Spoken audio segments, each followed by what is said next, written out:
देवा, 10 तारखेला वटपौर्णिमा आहे. माझ्या नवऱ्याला मी 10,000ची साडी सांगितली. वटपौर्णिमेला 10,000ची साडी पाहिजे म्हटलं. फक्त माझ्या एवढं उपकार करा. फक्त माझ्या नवऱ्याला आठवण नको येऊ द्या की मी 10,000ची साडी सांगितली म्हणून.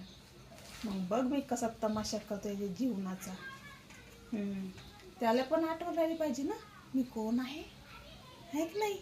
हां, त्याला पण कळलं पाहिजे ना मी गीतांजली आहे. मग बघ, जर एवढं केलास ना, तुला 10 नारळ वाईन तू म्हणशील ते तुला दे. हां, फक्त एवढं उपकार कर. आणि तुपामधला शिळा तुला खाऊ घालीन. हां, मग काल केला होता ना तसाच. फक्त एवढं उपकार कर बघ का. त्याला पण कळलं पाहिजे ना बायको कशी असते, बायको काय चीज आहे. हां, एवढं कर बरं का.